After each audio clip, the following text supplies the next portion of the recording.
Alright, so for those of you just tuning in, we're about to spectate some matches from the ZeroEmpires Invitational Tournament live. This time between the following players, Robo and Hallisyoscholar, two very high-rated players here. This is going to be for round 4 of the ZeroEmpires Invitational Tournament, of course, and it's a best-of-3 series, so the first player to win 2 games will be the one that advances to the next round. Got some information on the screen for you guys, but unfortunately I can't do my intro as long as I would like to, mostly because this is like the 4th time I've had to do my introduction. Because of, restarts, HD connection issues, but regardless, we are back. And we're actually going to cast this game, so thank you so much guys for tuning in today. As always, I really do appreciate the support. Should be a very, very fun series of matches. Of course, Game 1, guys, is an Italians mirror match on the map Team Islands, and as you're probably aware, the Italians are a civilization that does not come with the original Age of Empires 2, and instead is unique to the Forgotten expansion pack on Steam. And as we, check their bonuses out here, you'll notice that they're primarily a naval and archer civilization, as it says. Their most important bonus here to keep in mind is that their dock techs cost 50% less. And this is a really, really substantial bonus here, like having shipwright cost basically 500 less food that's pretty substantial right there. That makes a very, very, very big difference. Yeah, so we had a restart here earlier today due to the maps not being very, very fair, but this map appears to be a little bit more even. That's always something that you get with the random map generation. If you take a look at Hallisyoscholar's map, once again, I would say Robo has a slightly better map, and the reason is here is if we look at this gold mine right here, it's right at the front. So if Robo takes control of the, the water, right, and he's got all these galleys right here, he'll be able to harass this extra gold mine from Hallisyoscholar, actually from the ocean here. Once he gets his war galley upgrade, he should be able to harass that freely. Whereas, if you look at Robo's island right now, we will see that, his secondary gold right here, this one is pretty safe, this one is not completely safe, but it's safer. But for the most part, this map looks a little bit more even, at least, so we'll see if either player asks for a restart here. The Italians are a rather curious civilization, definitely. They have their strengths and weaknesses, but I would say, though, that having the free dock, well, the cheaper dock technologies does really save you a lot of money over time. And being the Italians on water means that you get to get your techs up a lot faster than people, and you save basically almost as much money as the Chinese do with their tech bonus. Now, obviously not as much, but it's very substantial, because some dock techs in the late game are very expensive. I believe dry dock is 600 food and 400 gold, so getting to pay half of that helps quite a bit. Their advancing to the next age also costs a bit less, but that bonus is only 10%. It's not that, it's not that critical. That means, you only save 100 food on the Imperial Age. It's nothing quite as powerful as the Byzantines bonus. So yeah, this is Team Islands, of course, which means both players here will be going for the ever-standard Galley Rush. And I know what you're thinking, well, Rez, why do they always go for a Galley Rush on water maps? Why don't we see anything else? Why don't people fast Castle Age into fire ships? That sounds kind of fun, right? And that's something I like to experiment with when I'm fooling around, but, generally speaking, if we look at the water, you got all this delicious fish here. That's a lot of food. There's so much food, several thousand, food across the entire ocean, right? And the player that gets to harvest from all of those fish gets a huge advantage. So, taking control of the water gives you the following. It gives you a continuous, not obviously permanent, but a very, very reliable source of free food income for a huge chunk of the game. And remember the way that fishing ships work, guys. You might not know this, but fishing ships actually gather food at different rates than, depending on the type of fish. So, if the fishing ship is harvesting from shore fish, it gathers the fish very slowly, and if it is gathering from the deep sea fish, like the fish snapper right here, it will gather it a lot faster. As you can see, Robo here is going to start gathering from that in just a moment. Hallisyoscholar, again, he could be harvesting from shore fish. Well, I guess there's none near his dock, but yeah. He's intelligently choosing to harvest from the deeper fish. Great fish marlin give you the most fish. This is important to keep in mind because, well, fishing ships are very efficient at gathering food from their, from the deeper sea fish, so you'll see players prioritize that. So, like I said, taking control of the water as early as possible is really important because you get all this free food. But what else? Well, the obvious one is you get map control. On a map like Team Island, you know, the only way that you could possibly, you know, get to your opponent and actually, you know, take them out of the game is basically, you know, by taking one of your transport ships, going across the water, landing some troops, and basically blowing up Hallisyoscholar's town center. And you can only do that if you have control of the water. You're not going to be able to use any transport ships if you have no ships already to back it up. Otherwise, they'll just get sunk, and you will lose. So you get map control, you get food. What else do you get? Well, okay, so in the Dark Age, having another dock is basically like having another town center. Remember that getting a strong economy is really, really crucial to winning your games, and having basically another, you know, building where you can produce essentially villagers gives you a huge edge over your opponent. That's like having another town center, so it really, really does add up. And yeah, as we can see, both players here are going for an extremely fast feudal age, because the goal is to get to the feudal age as fast as possible on these water maps. You know, put down some docks, you're gonna, you know, adjust your economy accordingly, and just start spamming galleys and trying to take control of the water in the feudal age. Hello, Neil Harris. Welcome to the stream. So basically, this is actually the second tournament that I've casted with Hallisyoscholar in it. If you guys are veterans from my YouTube channel, you may remember the Arabia 16 1v1s tournament that I casted when my channel was much smaller.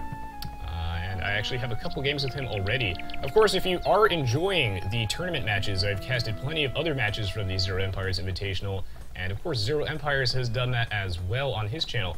If you're looking for more information on the tournament, of course you can find all of this in the video description, of course, when I upload this to YouTube. As of right now, the tournament is not over, and I really look forward to seeing how things will end up. Anyway, as you might have noticed, if we look at everybody's economy, right, how many villagers do these guys have on food? That's right, 0, if we're excluding fishing ships. Why is that exactly?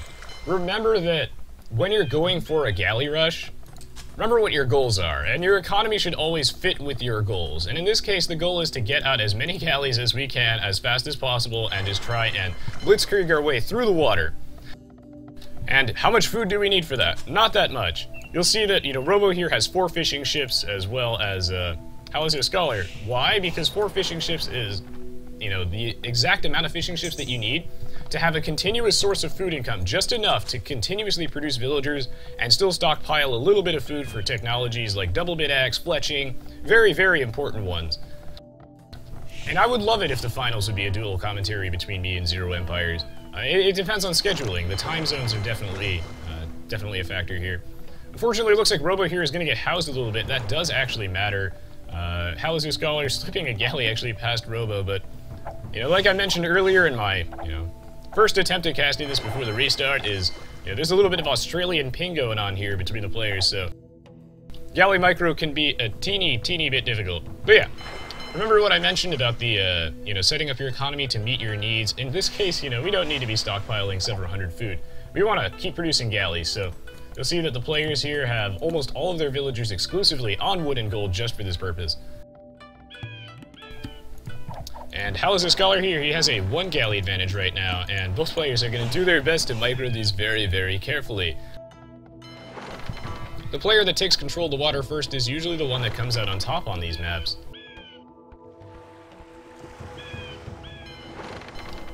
Well, I said that snappers are deep sea fish, but there are deeper sea fish. The great fish marlin is the more efficient one, for sure. You know, like, my definition doesn't really matter. I was comparing shorefish to really any other fish, but the great fish marlin are, of course, the most efficient food source on the ocean. And yeah, as we look at both players right now, you know, they're very even with their economies. Although it looks like Robo has, Hallisyoscholar has a 1 pop lead. Doesn't really matter. Now, I wonder because, okay, so Hallisyoscholar actually appears to have a bit less wood than Robo. Robo has a lot more wood stockpiled, my goodness. Probably because, I wonder if Robo got double bit axe first. Talking so much, I haven't really been paying too much attention to that. Unfortunately, I guess I can't check this in spectator mode, but I'm assuming that Robo got double bit axe first. I know he got it really early, but I don't know if he got it before Hallisyoscholar did. And now we're going to finally see some galley action here, as Robo actually gets 1 kill here for free. Before our friend Hallisyoscholar has time to react. Some really good galley micro here from Robo, but he is going to take a couple shots here. Ooh, yeah, Robo's galley macro is very solid right here. So you notice that both players, right, they will be swinging their galleys at an angle to try and juke the arrows. Because in the earlier stages of the game, you don't have access to the ballistics technology at your university, which allows your units to fire against moving targets more accurately. So you can, if the Robo's galleys are coming towards you like this, if you go left or right, you will actually be able to juke the arrow shots. Now, if you run straight away, if you run parallel from the enemy galleys, you will still get hit by the arrows, but if you go perpendicular, you will actually be able to juke a lot of the shots. That's why you'll commonly see players on the water use the split formation and whatnot to try and juke those arrow shots. Now, Robo here is actually going to get the first hit here, and he's going to get another galley from Hallisyoscholar for free. And at this point, I think Robo has about a 1 galley lead over Hal. Actually, Robo is still 4 pop down. That's actually pretty substantial, but looks like that is all going to change right about now. Ooh, this is a really, really close neck-and-neck fight. Robo's trying to juke these shots, both of them are. Now, this is unfortunately not the best focus fire here. What you want to do usually in these galley wars is when you see the enemy galleys focusing down one of your galleys, because you always want to focus them down one at a time. Because when you think about it, there's no point in leaving every galley with like 50 HP left. You want to take them out one at a time so that they're actually dead and not firing at you. You take a lot less damage that way. And, really, really good focus fire here from Hallisyoscholar as he's managed to just take these galleys down one at a time. You have to be really careful, and it takes a lot of micromanagement to keep track of the health of each individual galley. Players will try to mix them up to confuse their opponent, and as you can see, Robo has a galley with 20 HP, and Hal would have to do an awful lot of clicking if he wanted to take that down. And he actually does get the snipe here right now. This is really, really bad for Robo. Hallisyoscholar has a massive, massive naval advantage here. We only have 5 galleys over here, and, well, this is a ridiculous amount of galleys right now. This is at least, like 12 or something. Although Robo is going to get a couple, actually quite a few free hits on these galleys right now. Basically, both players here have already researched fletching. This is very, very important. Remember that your ships do benefit from fletching, Bodcanero, and Bracer, but not the Archer armor upgrades. And what this means is that, they get 1 more range, 1 more attack, and, the feudal age on these water maps is all about the galley fights. And if you have a slight stat advantage, it can really, really put you over the edge. Hallisyoscholar here has been housed, though, for a really long time, so that might give Robo a chance, except unfortunately it looks like Robo does pull these galleys in to Hallisyoscholar as he was waiting right there. Robo had his galleys over here, but I guess he wanted to group them with the rest of his galleys, and he ended up losing like 5 for free right there. That is not good. Hallisyoscholar has a huge lead, as we can tell by the score right now. And both players are on 3 docks, I believe, yeah. Both players are on 3 docks. So yeah, they put down their blacksmith basically when you have enough economy that you can put down the blacksmith without delaying your galley production at any of your docks. And 3 docks is pretty much standard, but you can definitely put down a 4th dock if you really want to commit to the water, if you think that's going to win you it. And I guess 2 docks would be a little bit on the weaker side. Really, really good play here from Hallisyoscholar. What he's doing is he's sitting in front of these docks from Robo, cutting off the production right at Robo's docks, so that when the galleys come out, they're just going to die instantly. He's just going to focus fire them down. And what this means is basically Robo's going to have to garrison the galleys inside the docks when they spawn, as you can see by this little flag right here. That's very, very smart. However, I'm not quite sure why he's sending these galleys all the way over here. I think he just wants to I guess waste Hallisyoscholar's time a little bit, but he lost a lot of extra galleys there, and this really, really is adding up to Hallisyoscholar's advantage. I don't really know if Robo will be able to come back from this one, but maybe. We do see, though, that Hallisyoscholar is actually putting down a bunch of archer ranges, it looks like, so I think he's ready to start some landing action right now. Wow, okay, Hal is putting down 3 archer ranges right now. Robo is also putting down... Oh, he's putting down a market, that's what that was. Interesting. So what I think is going on right now is I think that Robo is considering going for a, faster castle age here. He's conceded that the water is really basically lost, and he wants to go to the castle age, I'm assuming, which is why he has the market right now. Whereas Hallisyoscholar has a different idea. He has complete control over the water, and he's got these 3 archer ranges now, which I don't know if he plans to land now or in the castle age, but alright, he's starting the archer production. But either way, he's going to try and land some archers or crossbowmen on Robo's island and do some serious damage to his economy. Really, really press the advantage and try to end this match. Robo here, though, he actually did get these galleys all the way around the island here, and he got to do some pretty solid economic damage to Hallisyoscholar. got him to pull off all of these foragers off the forage bushes with just those 3 galleys, and this is something that you definitely want to do. If you've lost control of the water, you do not want to take straight up fights anymore.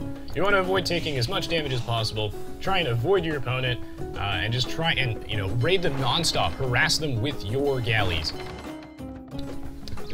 Hello, Aaron. Thanks for tuning into the stream. Hello, Barbarous King, man. Alright, so Hallisyoscholar here, once again, going for the throat, pulling in his galleys here, and he wants to take Robo off the water entirely and focus down those docks. However, during this time, he's actually made a pretty significant mistake here, and Robo, you know, really good opportunist, very good play on his part, is he noticed that Hallisyoscholar was focusing down this dock, so Robo took a bunch of his galleys, and look at this, all of those fishing ships there are now suddenly idle. And when you make the enemy villagers and fishing ships idle, you don't necessarily have to kill them, but just making them not gather fish basically means that they might as well not exist at all. These are still all idle, and this is some pretty significant damage. Hallisyoscholar, though, did make a really good play, and he sent a small group of galleys over there to cut off Robo's galleys at the back of his base, and he actually managed to get all 3 of them, so really well done by Hal. Robo here actually has almost an equivalent number of galleys to Hallisyoscholar at this point. That's actually impressive. He has a huge presence on the water yet again. Hallisyoscholar still has a couple more galleys, but it's very close. I'm very surprised. Robo is playing this quite well. Both of these guys are. Still though, Hallisyoscholar does have a slight galley lead, but half of his galleys, not half, you know, 6 of them are cut off a bit. So if Robo can snipe these guys as they come to reinforce, you might be able to actually do some really big damage here. Both players here trading some shots, but Hal does lose one of his galleys, and now Hal has grouped his army entirely back together, so now he has a slight lead in galleys. I wonder if the reason that Robo has managed to regain a significant presence on the water is because Hallisyoscholar has been investing in archers, which would be soaking up some of his wood and gold resources. I think it's still important to consider, though, is that, you know, even though the score lead is evening out and the army size lead is evening out a little bit, is that Robo, even though he has this market here, he's nowhere near advancing to the Castle Age. I guess the other reason that he wanted to do it was so that he could get an edge on the water, and I think it's really paying off here. This scout does get sniped, doesn't really matter, but funny nonetheless. Through the market, you can, you know, obviously sell your resources to get some extra wood, get some extra gold, and I think that if you look at Robo's economy, it's set up very nicely. He's been able to really sustain that galley production, whereas, okay, well, Hallisyoscholar might be low on gold, but he's actually up to the Castle Age, so, yeah, it looks like Hallisyoscholar, he put down his market here, and he, you know, bought and sold some resources, and now he's up to the next age, which is, you know, if you're struggling to advance to the next age, and you need to just rebalance your eco, and it's, you know, it's going to take you so long anyway, the market is really your friend. It's a very powerful building. And sometimes it's very good idea to put that thing down, because if you got, you know, 1,000 wood and 1,000 food and no gold whatsoever, the market is your friend. And, well, actually, as odd as it is, okay, Hallisyoscholar just invested 800 food, right, and 200 gold into the Castle Age, so right now, that's a lot of money down the drain, and Robo has, you know, actually noticed this, and he's taking, you know, fantastic advantage of this. And he has just really pressed the advantage right now. He's made a ton of extra galleys, and he actually outnumbers Hallisyoscholar very slightly on the water right now, to the point where Hallisyoscholar has to pull back. Now, what he is doing, though, is that he's gambling right here.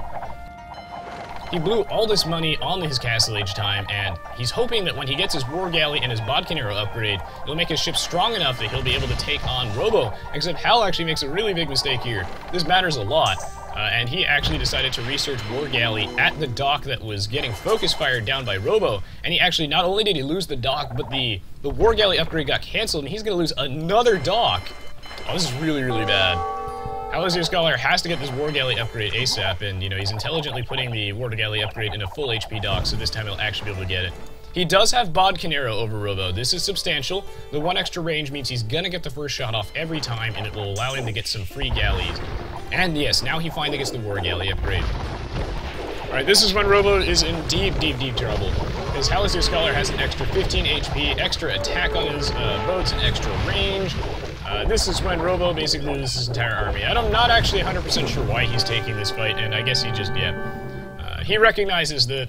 Let me check his eco. Okay, yeah, he was nowhere near the Castle Age. He probably could have bought his way up to it with the resources that he had, but...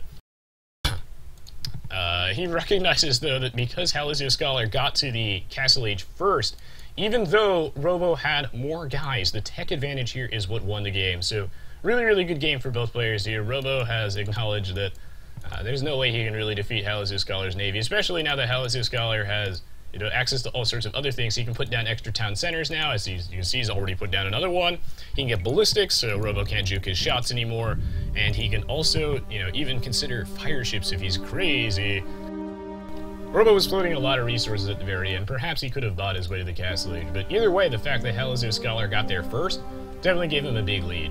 This was a very, very good match between both players, though. I definitely got a kick out of this one. It was closer than I thought. Robo almost completely turned it around, but Hallisyoscholar's decision to prioritize the castle age really, really did pay off there. In these neck-and-neck 1v1s, really the player that advances first is actually usually the one that comes out on top. But it depends. It depends. You can be punished for it. And as we can see from the villager high and the largest army, this game was remarkably close. Remarkably close. Robo had a 7 galley lead, and that really does matter. This was a very, very high-quality match. Alright, GG well played, Hallisyoscholar and Robo. It was a very, very entertaining one to watch. Hope you all enjoyed this one as much as I did. Of course, if you did enjoy this match, I have plenty of other Age of Empires 2 videos on my channel, as well as videos from this specific tournament. So feel free to check those out if you'd like. As always, I really appreciate the support, and of course, if you want to help me as well, feel free to leave me a like rating. Again, thank you so much for watching, guys. We're going to be jumping straight into round 2, well, game 2 of round 4 in just a moment, so stay tuned, stay tuned. This time it'll be Golden Pit, a Magyar's mirror match.